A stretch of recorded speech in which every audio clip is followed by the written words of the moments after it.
नमस्कार दोस्तों, 10th NCERT में आपका स्वागत है।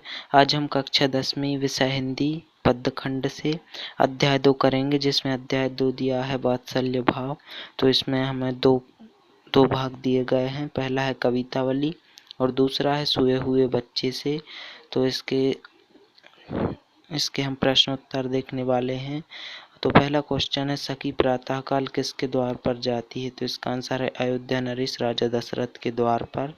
इसके बाद दूसरा क्वेश्चन है, बालक राम किस वस्तु को मांगने की हट करते हैं? तो इसका आंसर है चंद्रमा।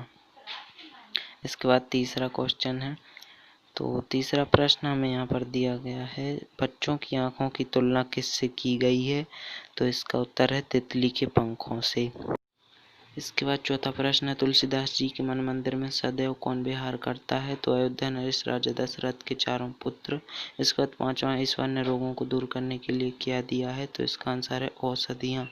इसके बाद यहाँ पर हमारे पास छठवां क्वेश्चन लघु उत्तरीय प्रश्न है। तो लघु उत्तरीय प्रश्न में पहला यहाँ पर दिया गया है, सखी ठगी सी क्यों रह गई? तो इसका आंसर है अयोध्या नरेश राजा दशरथ की गोद में बालक राम को देखकर सखी ठगी सी रह गई। इसके बाद यहाँ पर दूसरा क्वेश्चन है, माताएं बालक राम की कौन सी चेष्टाओं से प्रसन्न होती हैं? कौन सी चेष्टाओं से प्रसन्न होती हैं? तो माताएं बालक राम की चंद्रमा मांगने की हट, कभी परछाई से डरना, कभी करताल बचाकर नाचने का प्रयत्न करना आदि चेष्टाओं से प्रसन्न होती हैं। इसके बाद तीसरा क्वेश्चन है, बालक राम का मुख सौंदर्य कैसा है? तो इसका उत्तर है अरविंद पुष्प यानी कमल। यहाँ पर चौथा क्वेश्चन दिया गया है, बच्चे के रेशमी बालों को कभी अपनी पथरीली हथेलियों से क्यों स्पर्श नहीं करना चाहता?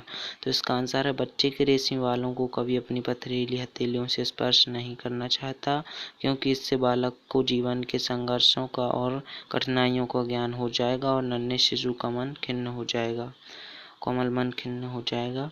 तो इसके बाद यहाँ पर पांचवा क्वेश्चन दिया गया है, तुलसीदास ने बालक राम के किस चरित्र का चित्रण किया है? या स्वभाव होगा या चरित्र, तो इसे आप कर सकते हैं। तो इसका आंसर है, संसार में 3 हट प्रसिद्ध हैं, राजहट, त्रियहट और बालहट। तो बालहट से अभिप्राय है कि बालक के मुंह से जो बात निकल जाती है वह उसे ही पूरा करना चाहता है, चाहे वह असंभव हो या असंभव। तुलसीदास ने राम की सट को कि मैं तो आकाश में दिखाई देने वाला चंद्रमा ही लूँगा, इसी श्रेणी में लिया है। और तुलसी ने यह भी वर्णन किया है कि जिसके लिए वे अड़ जाते हैं उसे लेकर ही मानते हैं। तो इसे आप याद कर सकते हैं। इसके बाद छठवां क्वेश्चन है, तुलसीदास ने बालहट का स्वाभाविक चित्रण किया है, इस उक्ति को पाठ के आधार पर समझाइए। तो इसका आंसर हमें यहाँ पर दिया गया है, तुलसीदास ने बालक राम के स्वभाव की विभिन्न चेष्टाओं का चित्रण किया है। कभी तो राम चंद्रमा को पाने की हट करते हैं, तो कभी अपनी ही परछाई को देखकर डर जाते हैं, तो कभी करताल बजाकर नाचने का प्रयत्न करते हैं और कभी गुस्सा करके किसी वस्तु को पाने की जिद पर अड़ जाते हैं।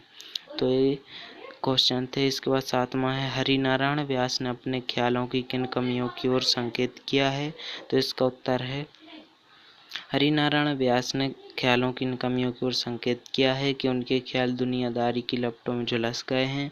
जैसे कोई नाव पहाड़ों से टकराती है, उसी प्रकार उनके ख्याल भी संघर्ष करते हुए लहूलुहान हो गए हैं। तो एक प्रश्न थे अध्याय 2 से, इसे आप याद कर सकते हैं। बहुत ही छोटे छोटे क्वेश्चन है। अगर आपको वीडियो पसंद आई तो वीडियो को लाइक और शेयर जरूर करें, चैनल को सब्सक्राइब करें, क्योंकि मैं ऐसे ही वीडियो आपके लिए लाता रहूँगा। और कक्षा 10वीं से रिलेटेड सारे वीडियो विषय की चैनल पर उपलब्ध हैं।